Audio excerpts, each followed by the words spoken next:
pengelolaan Transjabar yang meliputi Kota Bandung, Kota Cimahi, Kabupaten Bandung, dan Kabupaten Sumedang, serta Kabupaten Bandung Barat. Perlu saya jelaskan, ada perubahan mendasar dari pengerjaan Transjabar tadi.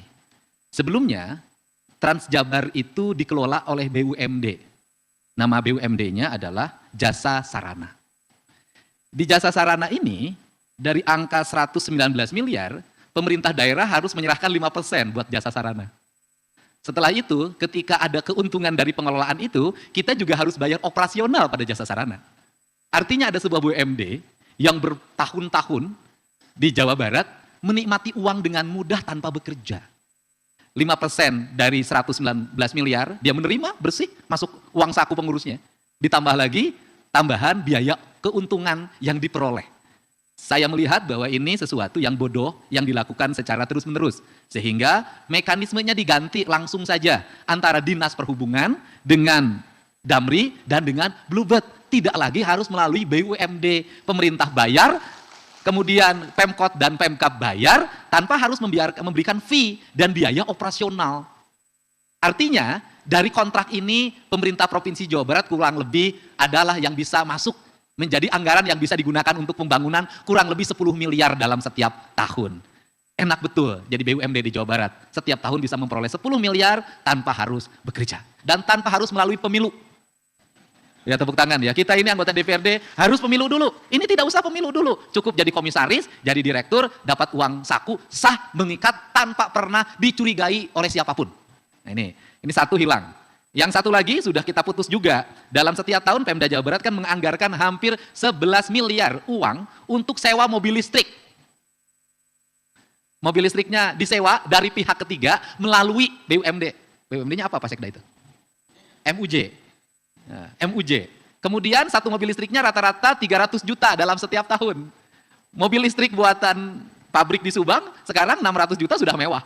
Nah kemarin kita sudah potong, tidak boleh lagi. Ini adalah titik-titik kecil yang saya coba untuk dikuliti. Kemudian di sisi lain juga pemerintah Provinsi Jawa Barat, mudah-mudahan Pergubnya sudah selesai hari ini, mengeluarkan Pergub bahwa seluruh BUMD dari pendapatannya harus langsung disetor ke kas daerah sebesar 90%.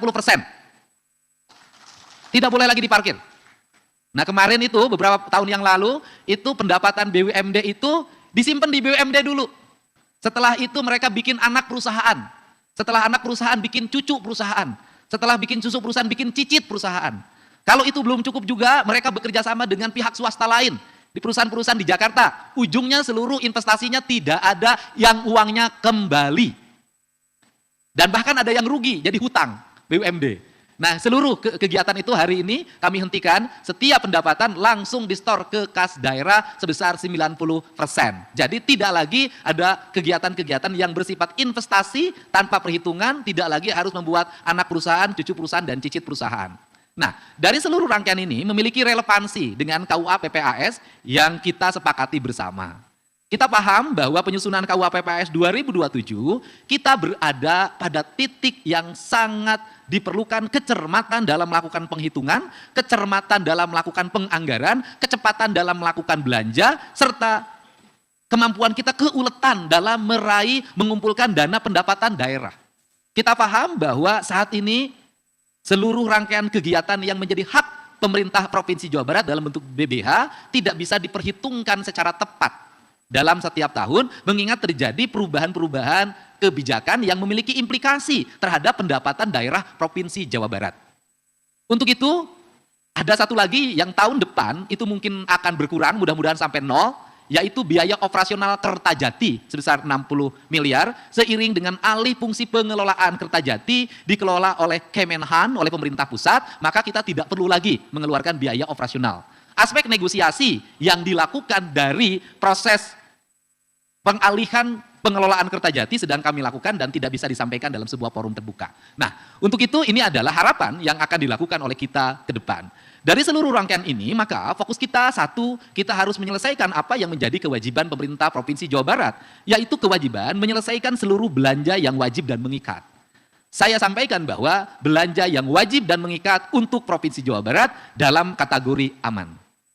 Kita paham di beberapa daerahnya itu banyak sekali yang hari ini tidak lagi punya kemampuan untuk membelanjakan belanja yang bersifat wajib dan mengikat. Tetapi di sisi lain, ada juga saya mendapat informasi daerah yang tidak bisa membelanjakan belanja wajib dan mengikat, tapi silpaknya katanya masih ada. Ini kan kadang-kadang itu terjadi. Nah, tapi itu urusan mereka. Tetapi untuk pemerintah Provinsi Jawa Barat, kita mengatakan bahwa seluruh kewajiban pemerintah provinsi terhadap belanja yang bersifat wajib dan mengikat, kita bisa membiayainya.